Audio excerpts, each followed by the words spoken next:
Albanians of southeastern Europe, a group in the Balkans who are scattered throughout many nations today and are one of only a handful of native Europeans. Now, looking at the country of Albania today, it would probably appear that this small, seemingly minor nation really has no place in the grand scheme of European history or even the current geopolitical landscape of Europe. But in the words of Yoda, size matters not. The journey of the Albanians begins some time ago, although admittedly historians aren't exactly sure when, as there's no consensus on the exact linguistic origins of the Albanian language. It is easily ascertained that Albanian is a member of the Indo-European language family due to certain similarities with other languages in the family, but beyond that, it's really anyone's guess. So it really is the Basque of the Indo-European language family. There are several theories related to the modern Albanian language, with the most popular being that the Albanian language, and by extension the modern nation-state, is descended from the ancient Illyrians,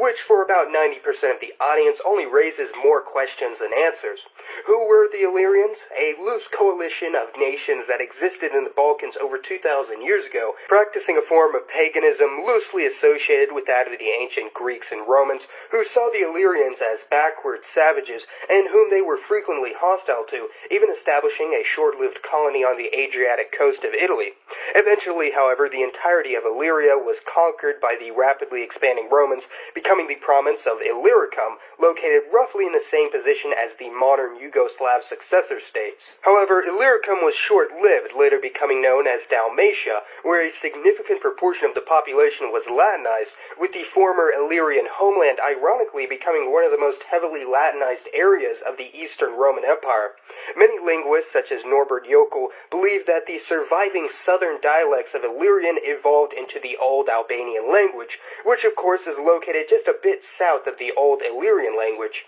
Even though this theory has the most traction among Albanian ethnologists and linguists, it is far from being indisputably proven, and other theories include a connection with the ancient Thracian language of the southern Balkans, connection with the Proto-Slavic family, or even belonging to the same language subfamily as Greek, which is still entirely possible and compatible with previous theories, as Illyrian and Thracian are also believed to be loosely related to Greek as well. Although most modern Albanians fancy themselves as the successors of these ancient Illyrians or Thracians, over the centuries Albanians have had significant genetic and linguistic influence from the surrounding peoples, especially Latins, Greeks, and Slavs, and either way, the dominant paternal haplogroup in modern Albanians is I2A2, which is shared by most South Slavic nations and even Romanians today. Now, one confusion that may arise when first learning of European history is the differentiation between the people group in the Balkans in the early and postmodern history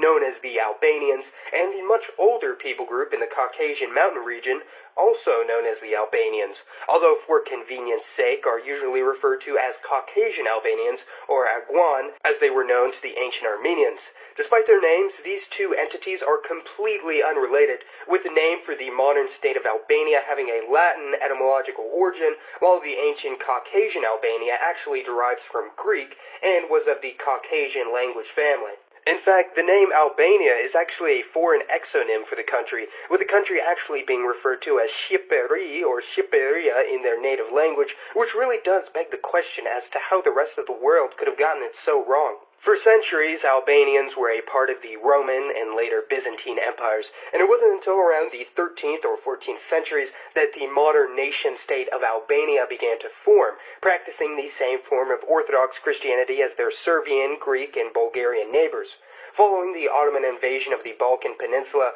the majority of Albanians converted to the religion of the Turks, Sunni Islam, although a small amount of Albanians fled to neighboring Italy, where they are known as the Arboreshe, forming their own unique community even to this day. Now, it is likely that a large amount of ethnic Albanians in the process of their Islamization took up the Turkish language and were assimilated into the Turkish nation, similar to what happened to the majority of Greeks in Anatolia. However, by all historical records, it would appear that the majority of Albanians retained their language and ethnic identity. Along with the majority Sunni and Orthodox population, many Albanians also belong to the Roman Catholic sect, especially in the northern region of the country, which previously was under considerable influence by the Republic of Venice, and it's sometimes assumed in the country that many that practice Orthodoxy may also have Greek or Macedonian roots. Albania as a country has a population of around 3 million people today, belonging to the collection of socialist countries behind the Iron Curtain, although their relation with the Soviet Union was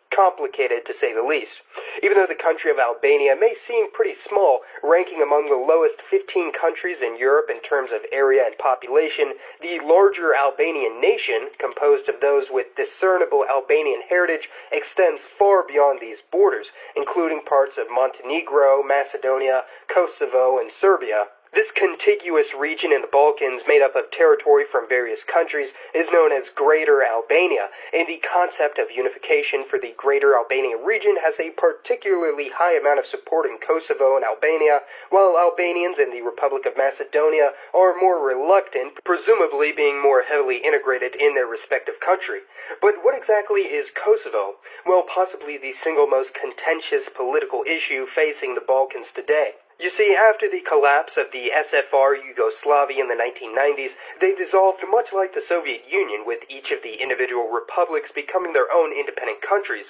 with the exception of the socialist republics of Montenegro and Serbia, along with the socialist autonomous provinces of Vojvodina and Kosovo becoming a single state, considered by many, including themselves, to be the rightful successor state of Yugoslavia. Only problem was, eventually Montenegro, who previously already had an extensive history as an independent state, won it out. Following an independence referendum in 2006, Montenegro gained its independence, and although not exactly thrilled with becoming a landlocked state once again, Serbia largely accepted the results. However, the subsequent declaration of independence by Kosovo in 2008,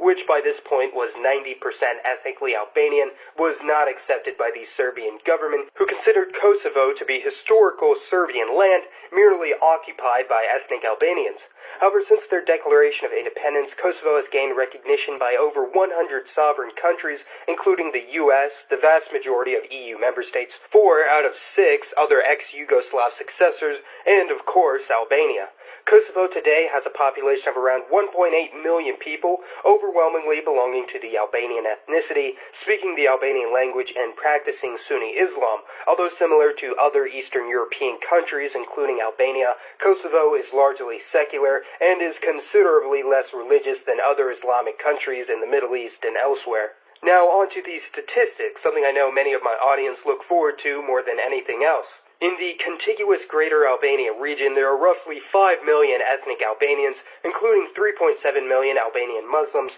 400,000 Catholics, 350,000 Orthodox Christians, with the remainder being irreligious, although this greatly varies by region, with Albanians in Albania and Montenegro being only 2/3 Muslim, while those in Kosovo and Macedonia are both over 90% Muslim. However, we're not finished yet, as Albania's southern neighbor Greece has at least 500,000 ethnic Albanians, including around 100,000 ethnic Albanians known as Arvanites, who migrated from Albania to the northern Peloponnese Peninsula and the region of Attica, or basically the suburbs of Athens between the 13th and 16th centuries, and likewise are mostly Orthodox Christians. The Arvanites historically spoke the Arvantica language, a member of the southern Tosk Albanian dialects, and saw themselves as Albanians, although in recent years more Arvanites are moving to large cities such as Athens and picking up a new Greek identity. Albania, being a former protectorate of the Italian Empire, also has a very large diaspora of around 700 to 800,000 Albanians in Italy,